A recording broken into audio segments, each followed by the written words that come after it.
So welcome to the Vision Success Digital Marketing Workshops. These are 3 workshops that are designed to help you take control of your vision, take your vision and realize it in successful business. The overall structure for the next hour will be, it's going to be short introductions to who and what Vision to Success is all about. And then we've got an educational presentation on an aspect of marketing. Today it's on how to manage your social media. From April, we will be actually presenting a series of workshops. So up until April, we're presenting a series of 10 workshops, of which this is the 5th, I think. And then we've already been speaking to carefully selected guests to present. And so we'll be having different subjects. If you know of an expert who would like to present on this workshop and you think, yes, they'd be useful to everybody, then please let me know and we'll get in touch with them and I'll have a chat. As I've said, that the question here about the slide deck, if you go to, oh yeah, Rachel's answered that, thanks Rachel. Then we're going to open up the floor to any questions around digital marketing or marketing in general. We'll run the meeting in gallery view so that you can take part. And obviously we are live streaming, we are recording. These recordings do go on to onto our website, so that if you don't want to be recorded, then please do switch off your video. Anyway, without further ado, let's crack on with the presentation. So this one's how to manage and develop your social media. Engaging with the audience is key. As we discussed in previous workshops, we talked about the marketing funnel, and social media tends to be at the top of the marketing funnel, although not necessarily. If you're using adverts in your shop, you should be able to take somebody from looking at sort of a video of an advert, take you through that to the shop and then to buy. So it is becoming more transactional, but a lot of stuff on social media is still awareness stage, getting people to know your brand, getting people to know the solutions to their problems or pain or however or their desires if it's a luxury item of some kind. It's a little bit about me, business and digital coach, and been a founder of Cub for over now 20 years, worked with over 500 businesses. Charlie joined me now 7 years ago. It's coming up to the anniversary. And she runs the digital marketing side of the business, the outdoor delivery side. And I concentrate on the coaching and development side of things. I've been working with technology since 1984, so I've seen a lot of things and I've seen a lot of changes and so forth. And because I was one of the early adopters of LinkedIn, I've got 30,000 connections on there now. So a bit of housekeeping, running speaker view during the presentation and then gallery view during the interactive sessions.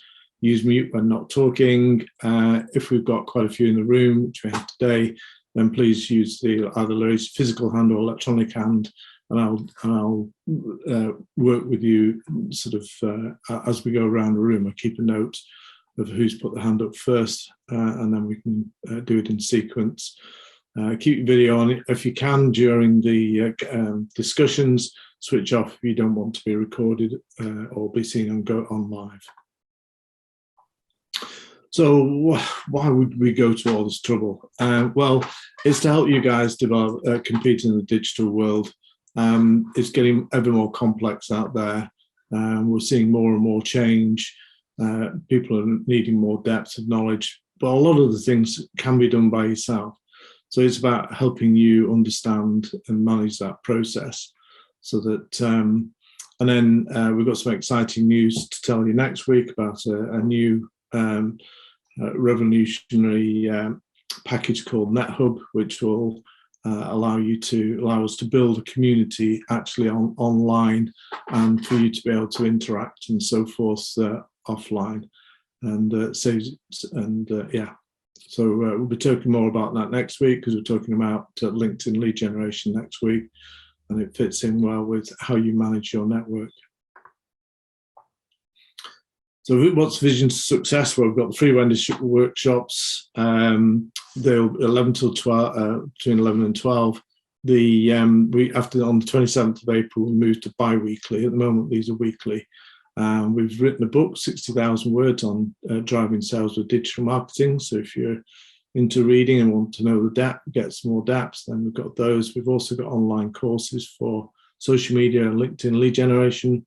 And we are currently developing an app, and it's currently in beta test at the moment. So we'll probably tell you more about that in April, but that's developing. And if anybody wants to, who's needing to put their strategy together, then very happy for you to become a beta tester.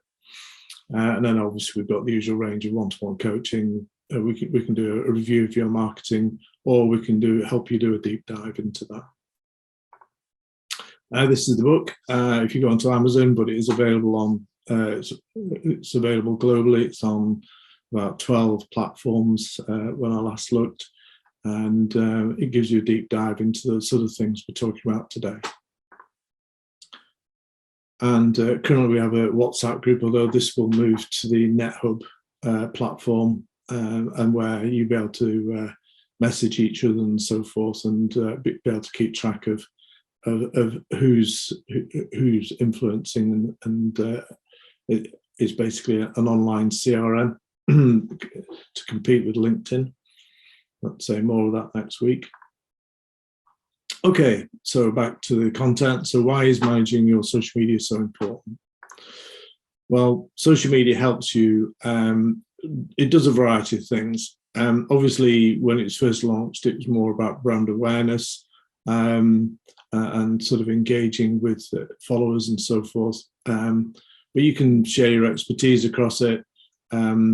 If any of you use software as part of your job, and if you get stuck on something, I regularly use Facebook groups. For some reason, they don't seem to work on LinkedIn groups, but Facebook groups can be a great way of getting support. The room I'm in is part of a house that I built during lockdown, and I got a lot of support from the Facebook groups during that process when I was looking for things or trying to fix things and so forth. Obviously, a brilliant way to do research. If Google's great, but if you actually want to get somebody's opinion, then go and join a Facebook group. I've also reversed my diabetes, and a lot of that was done through Facebook, through the Facebook groups. Fantastic support out there. You have to choose groups you go in. Some are not very policed very well, and if they're not policed very well, then they tend to be the posts are less than ideal. But if they're looked after and the admins look after them, I think over the years I've seen people getting better and interacting in groups. So I think it can be a great way to move forward. Obviously, invites to events. So all the folk who are streaming and looking at the streaming through LinkedIn, they've all been invited. Obviously, promote to, and if you're dealing with a lot of consumers, then promoting to consumers and selling to consumers is now, if you like, very now well established. A number of times I've clicked on an Instagram video, and nearly I'm actually getting my credit card out, and I think, whoa, what am I doing? So it can be very effective. Okay, so the figures are slightly out of date, but in 2019, 45 million users social media. Obviously that actually using it on a daily basis. These are some of the sort of stats. A lot of people do sort of flip through things in the evening and so forth. I'm not sure looking at blue light before you go to bed is a great idea, but plenty of people do. First thing in the morning when they get up, but maybe with the breakfast and so forth, and then dropping off during the day. And between 1 in 5 adults spend 40 hours on social media. It obviously depends whether it's your job or not, but I notice more and more when you go to either the theatre or something like that, people are looking at their social media whilst or their phones whilst they're waiting for things to happen. I guess there's no time to get bored these days, because there's always something you can be looking at or doing. So, Carol, what is social media? Well, I mean, the forgotten one is Google My Business, which is actually, I would argue, for most businesses, the most important. But they don't make it easy for you to manage. So you've got Google My Business, obviously LinkedIn for businesses, Facebook. That's an interesting one. So there are kind of businesses on there, as I said, for support. People do promote through Facebook and so forth, and Instagram. It's difficult to know where the Facebook did try to do like a LinkedIn lookalike, but that kind of failed because it wasn't particularly easy to use. And then we've got Twitter, which is sort of kind of a bit of a niche thing now. YouTube, more and more people are thinking about how to use video. So we're talking to more and more companies about maybe getting themselves set up on YouTube. It is the second biggest search engine. TikTok, that's going to go places. Difficult to see as a business what you can do with it, because we did have a look on Fiverr, I think about 12 months ago, for TikTok actors, people who do a TikTok video. We did find one person, but it took quite a lot of searching. We're interviewing some candidates at the moment for an apprenticeship, and interestingly, one of them's big on TikTok. So I think that's going to go somewhere. I've still included Clubhouse, debating whether to keep it or not. This is an audio networking version, and the ones I'm on it are the ones I listened to are quite interesting, but I've not used it. I think not seeing people kind of makes it difficult to get not to get their body language. Podcasts, I think, will grow. And as you're experiencing today, we are live streaming. We're using a technology called Zoom, Restream, and then obviously LinkedIn, Facebook. It has been more complex to set up. There are more. You need more screens and things to keep an eye on things. But I think it's going to be the way ahead, because then what it means is this is all recorded. That then goes up onto the website. It's also then available on those channels and things. And then we've got obviously paid advertising on Facebook, Instagram, and LinkedIn. So there's a key principle in marketing, and be where your customers are. So if we talked about the buyer persona a few workshops ago, and that's where you've identified what your customers do, what their pains are, what the challenges are, and what solutions they're looking for. And so obviously you need to be in a place where your customers then hang out. And in relation to this is social media. So LinkedIn, generally, if you're selling to businesses, you'll have a good presence on LinkedIn. If you're selling to consumers, then you'll have a good presence on at least Facebook and Instagram, and depending on what age the audience is, you might also be doing stuff on TikTok as well. We've shown this slide before, but basically it's to remind you that there's all sorts of channels into your customers now. So when we say, where are your customers, we're also thinking about how they like to communicate. So for example, in the old days, and that wasn't that long ago, we'd be thinking about our phone systems, maybe get more and more sophisticated phone systems. But to be honest, no customer rings us on our phone.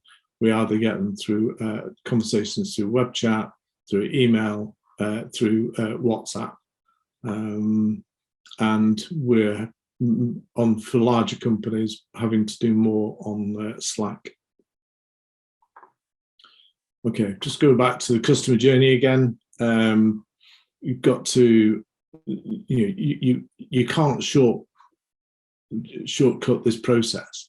Your customers have to get to know you, they have to get to like you, have to get to trust you before they'll buy. It's very unusual circumstances. Probably the only thing that we all relate to is either dealing with a bank at the moment or dealing with the utilities. we're in a village and trying to get to Openreach. I regularly just put the phone on, start the call, put it on, and it puts you onto the music, and then 30 minutes later, it's about 30 minutes as well, they'll deign to answer the phone.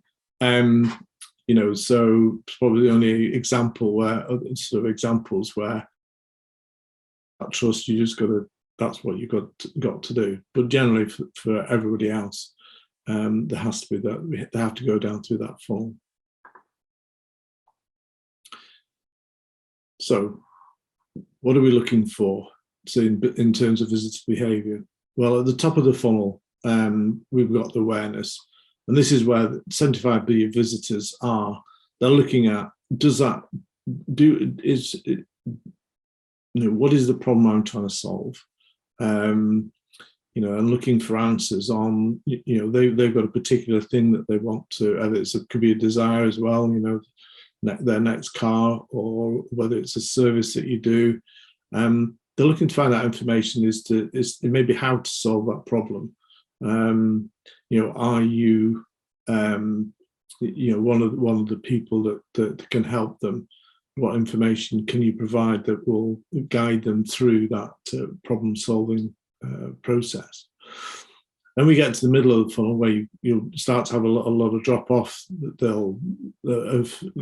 First impressions count. So does your website really sort of look great? Do they feel that they could trust you? And then, so that in the middle of the funnel, they're working out whether you can solve that problem or not. Generally, they'll have probably moved on to your website by this point. At the top of the funnel, it is all about social media. Then at the bottom of the funnel, you'll have some sort of conversion process either on the website if you're an e-commerce shop, or some inquiry process if you're a B2B, where it can't be bought just straight online. So again, where does social media fit into this funnel? Where's at the top end? It's your blogs, your posts, things you've shared your expertise. Maybe you've done a fundraising event with a charity, and you're generally pushing that out there. Video is becoming more and more important in this process, and then we've got webinars, workshops, things like today, where we've put the event. This is where I think LinkedIn events is going to be quite a growth area, I think, for LinkedIn, as more and more people realise that we've all seen the talking heads to camera type things.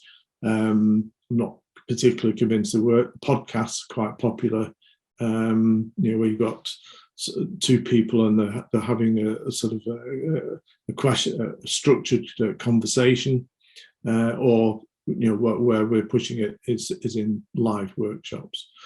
Then hopefully you'll like the things you've done, like things we do, and so forth.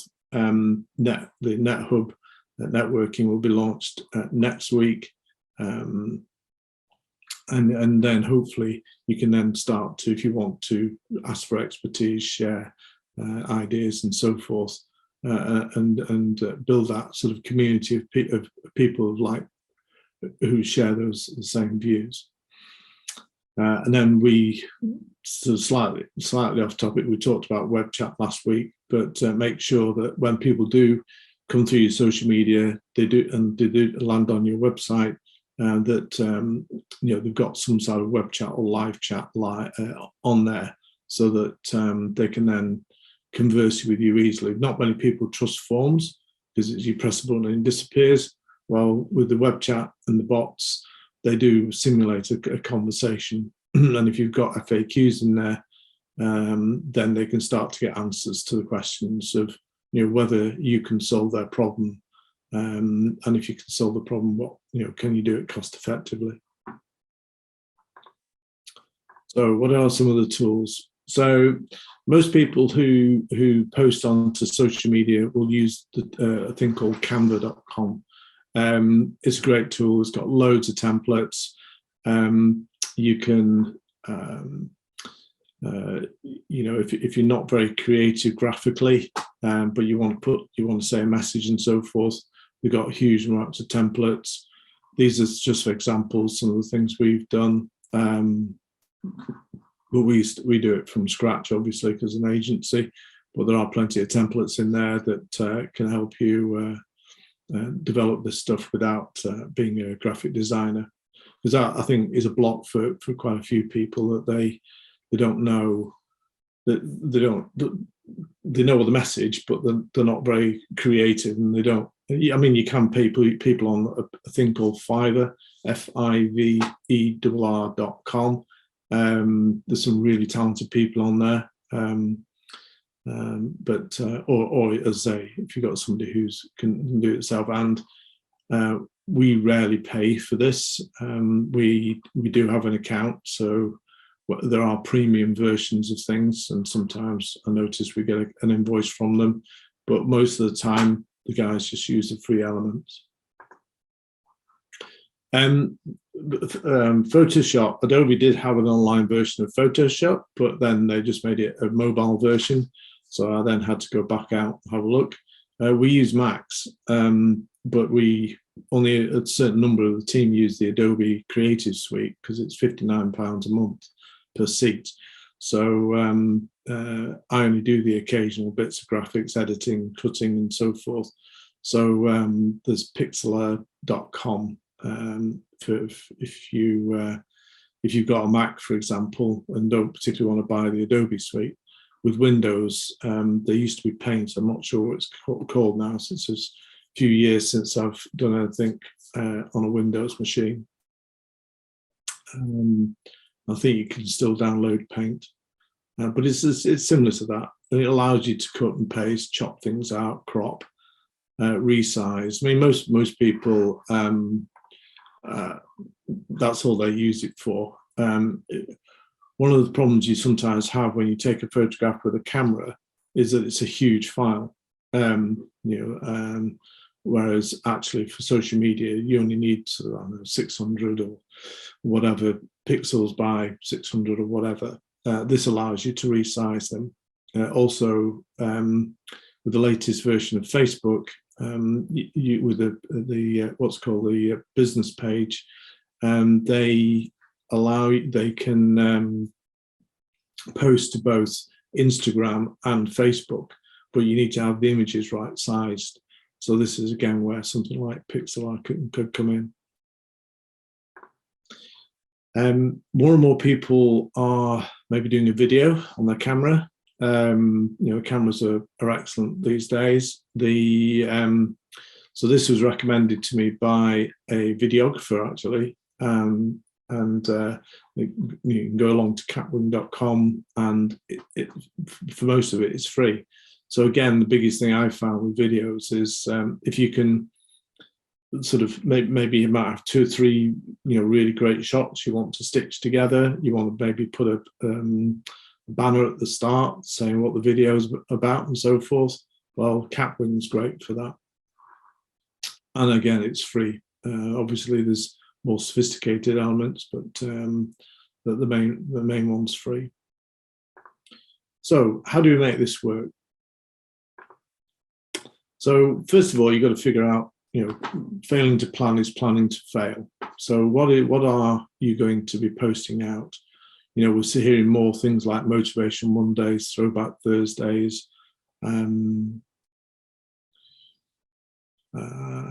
So Williams asks, speeding up mobile response is our problem. So if we're just going back to, so just quickly going back to this slide, if you reduce the size of the image, you'll speed up the mobile response.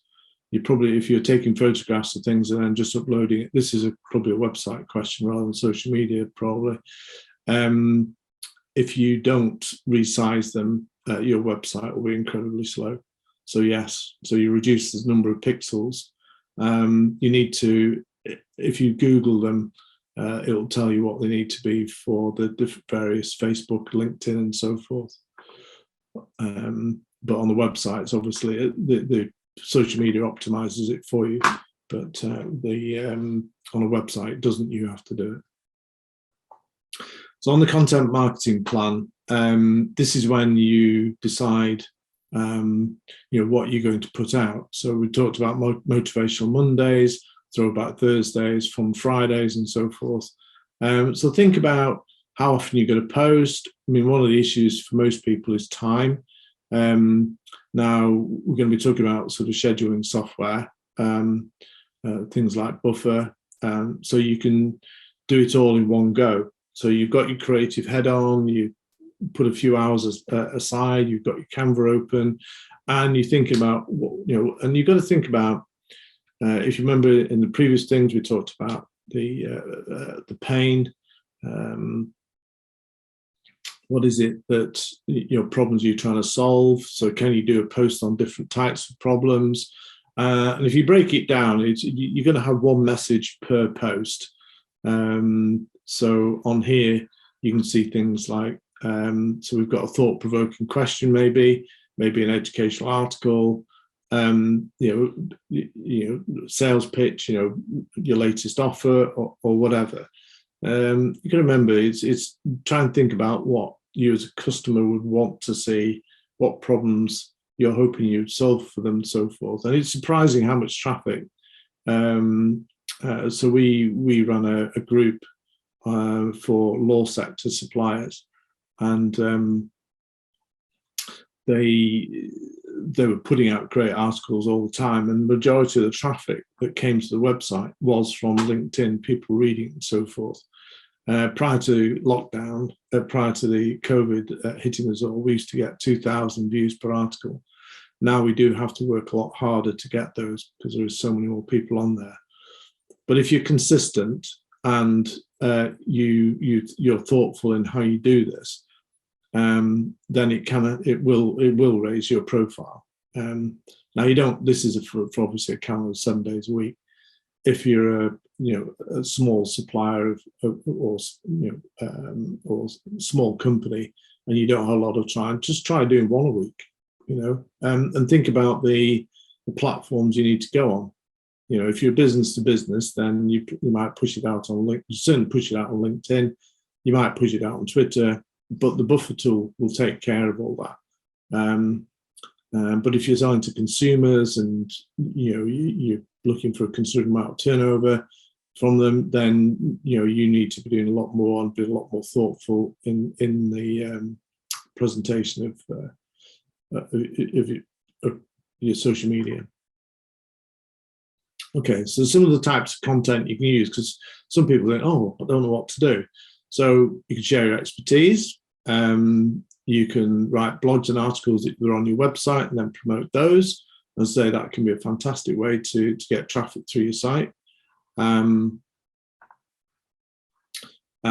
got case studies, stories about how you've solved people's problems is a good one. You can interact with other people's posts and articles. So you can imagine, I've got 30,000 connections. My feed could be absolute rubbish, but because you've got the hashtags on there, and we're going to talk about those more next week for LinkedIn, then my feed is actually quite good. And if I interact, because LinkedIn have been working on the algorithms behind the feed, then I actually get to see all my customers' posts. Sometimes I have to go, if we've got a new customer, I have to go and look for them and then like them and follow them. But once I do that, then they appear, and then I can interact with customers, with my contacts and so forth. We find it very effective for promoting these webinars, these events. Obviously, if you've got your own, you're launching things, winning awards is a favorite one. Then you can use it for your own PR. And then, for any sort of news stories, you can go onto a particular feed that's relevant to your sector, and then you can share it. And any charitable projects that you've got going. It's a great way for your corporate social responsibility, shows you care and so forth, shows you what you're interested in. So some of the tasks you need to do for social media. So you need to send out regular and relevant posts. do what you can, but do it regularly. So if you can only do once a week, or even one, well, I wouldn't suggest once a month. I would suggest that you do try and do at least one a week. If you do a content plan and plan it out, then there's no reason why that's not on the, that there's no reason that can't be achieved. So for startups, we recommend Buffer. It's what we started with. We now do Hootsuite, but it's not the easiest of packages, but it does give us a lot more information. We've also used Social Pilot and Sendable, but we've decided to go more for Hootsuite. It allows you to share your posts across multiple platforms. So if you're not sure whether you should be on Facebook or not, but you're producing the thing, say for LinkedIn, for example, then posting it onto Facebook at the same time isn't an issue. Now, some people might argue that the post should be different, and that's possibly the case depending on the company. But what we have found, if you're a business to business and you've got a Facebook page, it's some of your employees and so forth, or future employees, can see your things as well. So don't forget, when you're say if you're a plumbing company, any type of sort of construction company, having a Facebook page may not be for your customers because they won't care, but your future employees will, and it can be part of your these days. For certain industries, they not only have to think about recruiting customers, they also have to think about recruiting people, the staff, and social media will play a large role in that, because any future employee looking to work for you will check out your social media, and if you're not on Facebook, then that might go against you. They all come with analytics, so look at what's available, and then you can identify what works and what doesn't, and then adjust. But the thing is, the secret to all this is creating a habit, because it's something you can't just do and then forget. I mean, it's a while since I've seen it, but a few years ago, people go, "Oh yeah, I've got social media," and then look at it. The last time we posted was 2 years ago. So hopefully your post isn't like that. So we were playing with a tool called Mentimeter, and it was all about the biggest concern at the moment. And one of the guys on it who produces paper cups discovered in the Mentimeter session that he could have he could vote several times, so he boosted his own paper cups. But I then put that up on LinkedIn as a sort of an interesting thing. We got lots of likes, comments, and shares from that, because we made it part of the conversation. So quick run through the platforms. So Buffer is the free scheduling tool that I talked about. There is a pricing, but if you're a small company, I think it's less than 3 channels. Then it's probably the best tool that we've found. Google My Business is super important, because people, if you've not claimed it, so I recently joined a canoe club, Shropshire Paddle Sport, and they hadn't actually claimed their Google My Business for it. What happens when you do that is that the Google send you a postcard to the address, and that's where you confirm that you are the owner of that business. They actually send a physical postcard. The only problem with us is we had a building on a shed. It's quite a substantial shed along the canal side, but they posted the card in the lock keeper's house. So it took me a little while to track down and get the code. But once I got the code, I was like, all right. So please do make sure you can edit your Google My Business listing. The way to do it is to type in your company name. We have to put marketing after it, because unfortunately CUB stands for lots of things these days. Didn't when I first set up the company 20 odd years ago, but it does now.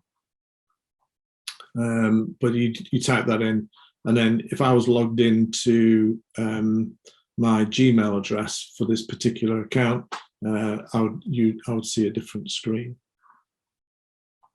It is super important you do have access to this, because if somebody puts a bad review, you need to be able to respond to it, because Google will not take it down, not unless it breaks some very strict rules, but generally they will not touch it. If somebody puts a 1 star, you need to respond to it and sort of have investigated it and so forth, and then respond professionally in a positive manner. Don't even think about sort of being critical or negative, otherwise that'll start a conversation that you can't stop or control. In Google My Business, it actually tells you who many people are clicking through. So we get all the reports come out monthly as to how many clicks people have had, how many searches and so forth.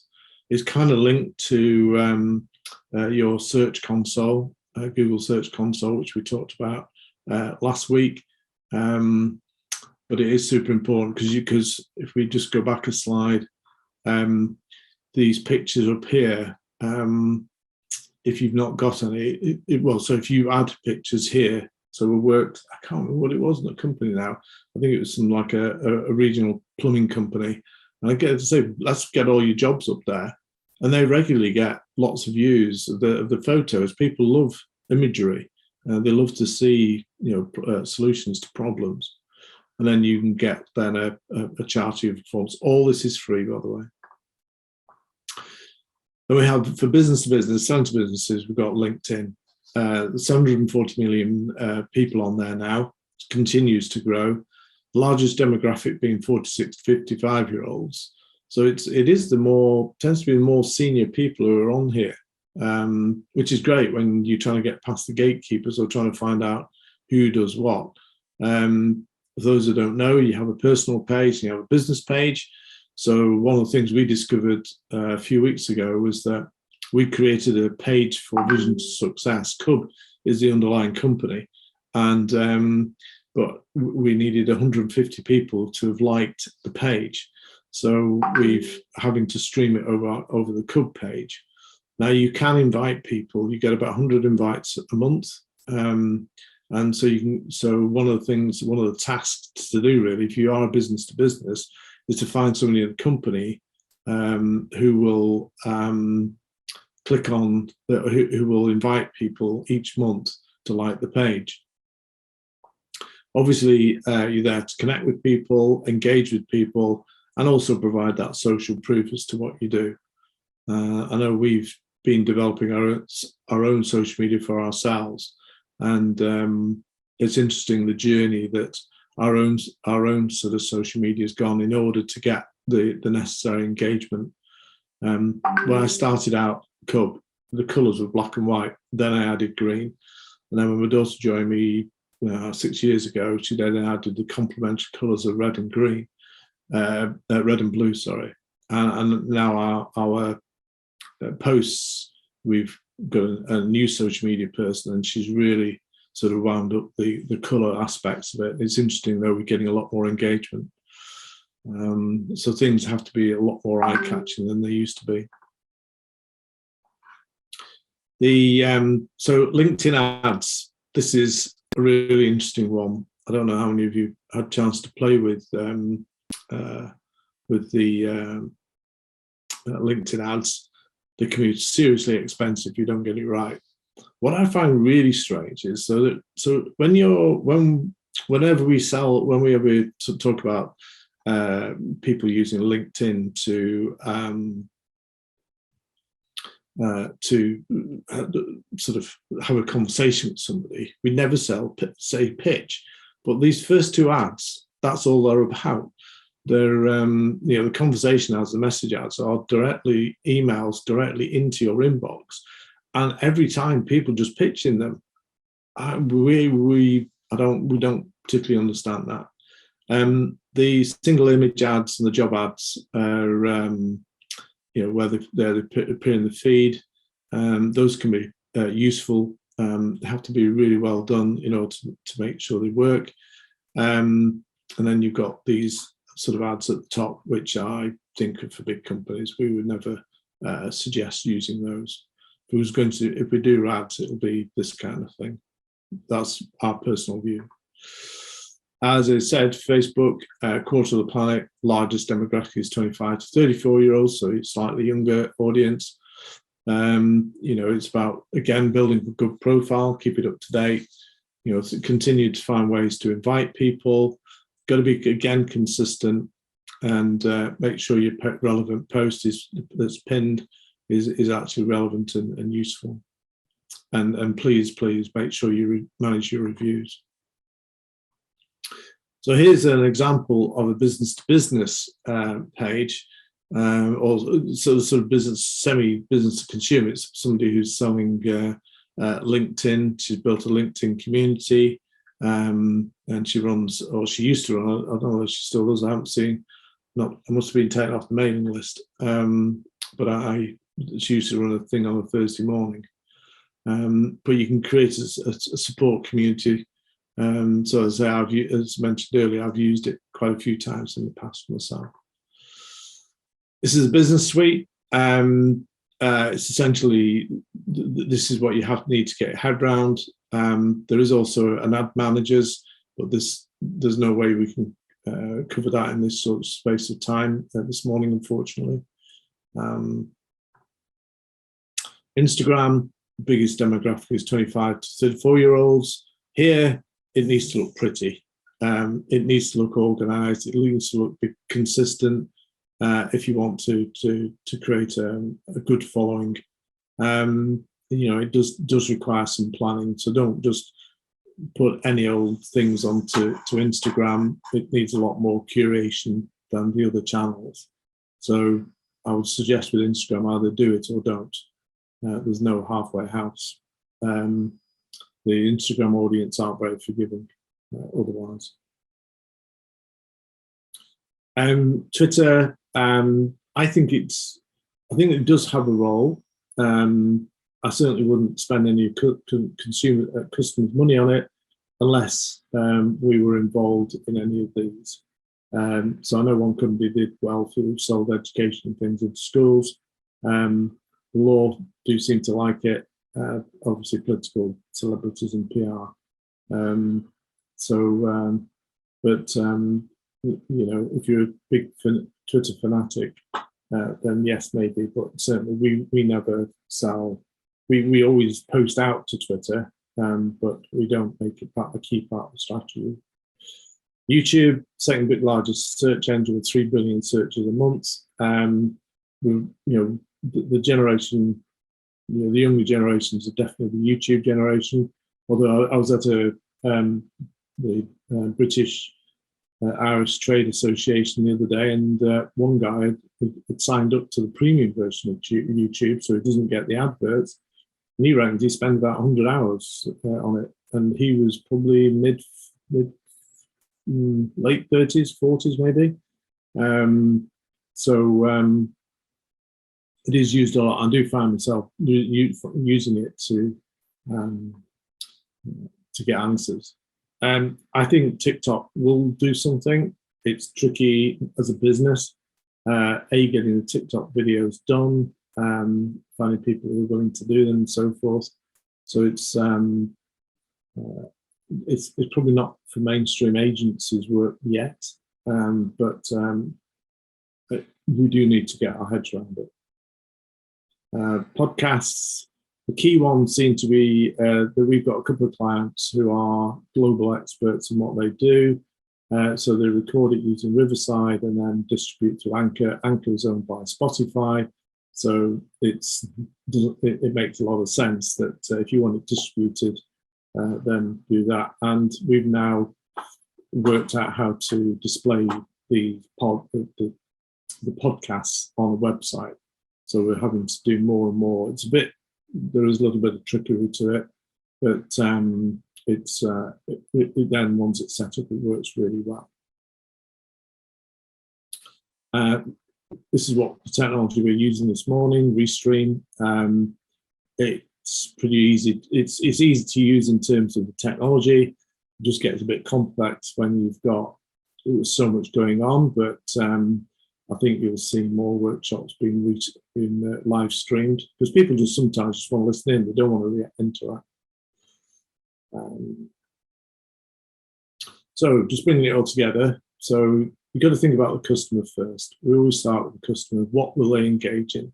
There's no point putting stuff out thinking, oh, I wonder if. I mean, if you're not sure, go ask them, or go and look at what your competitors are putting out, and then seeing what engagement they've got. You know, if they're engaging in particular posts, then you know, you can do something similar. And then think about what you realistically can do. It's for life. It's like a dog. You've got to look after it. And so, you know, what can you do? How many posts can you do? Can you do any video? This will become more and more pressing. And also, we had a conversation actually with another manufacturer of metal products, and we were talking about how to get personality into it. So we were thinking about getting a character off the shop floor, and somebody who, you know, doesn't mind being a little bit extrovert, and getting them maybe to do some demos or talk about the products. So you add that kind of human element into it. And then there's always, you can always if you can sneak a baby cat, rabbit, or dog into a picture, then that always kind of adds things, but hopefully not detract. And, you know, and can you engage in other people's posts? How can you help other people? And charity events are always good. You know, doesn't matter what platform you are. If you are a very sort of, you know, like a law firm, accountant, and so forth, where it's actually quite hard to do their social media. You know, what charity events can they get in? How can they help the community and so forth? So I'm just going to, in the last few minutes, have a quick go around the room. If you'd like to switch your cameras on, if you would like to be involved. William, we'll start with yourself because you couldn't make it last week. How did you, have you got any sort of thoughts, questions, actions you're going to go away with? You need to knock yourself off mute, mate. William, you're on mute.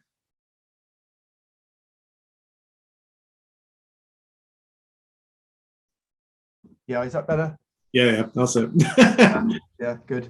Yeah, I missed last week. My wife unfortunately came down with COVID.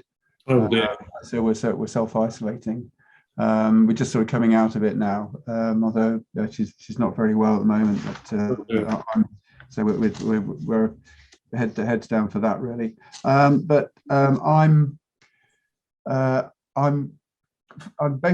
focusing on our website because I mean, you know, 95% of our business comes through the website, through a sales portal we have for selling wines. And I'm taking on board the need to write a blog, mainly because, well, for a number of reasons, really. It shows your expertise in the particular field, and so it can build trust. But also, you can actually put backlinks into the blog, which boosts your Google recognition. So I'm working on that at the moment. What I picked up from today was an idea of doing podcasts. This would suit us brilliantly because we deal with a lot of vineyards, both in English vineyards as well as French and Italian, and getting like a meaningful conversation with someone, maybe a producer that some people have heard of, would be a fantastic advert, I think, for our website. Also, another thing, I'm going to try Buffer. Mm-hmm. Well, I was thinking Hootsuite, but you put me off that. But I'll have a go at Buffer. But obviously, cost is very very important for us at the moment as we're starting off. So I assume from what you said, Buffer, it seems to be more aligned to the small business. It'll get you going. You know, you've got a lot on. I know you have. So if you just sort of, you know, you've got an hour or two, just get things lined up, stick them into Buffer, and then you're done, aren't you? Yeah. Hootsuite is a good package. Don't get me wrong, but it is complex, and it kind of takes a while to get up to speed. But once you get up to speed, you've got the power of it. But it's, you know, we've moved between all the 4 packages we talked about over the last few years, and that's kind of where we've got to. But Buffer will get you going. Excellent. Okay. That's about it, I think. Everything seems to make sense. It's just a question of actually putting it together, really, I think. Brilliant. Cheers, William. Anne? Okay. Yeah, thank you. Anne, any thoughts? Because I know you guys are going through a bit of a transformation at the moment. Yeah, so I'm wearing different heads today, Peter, for the business support organisation, but also my son's business, which is business to consumer.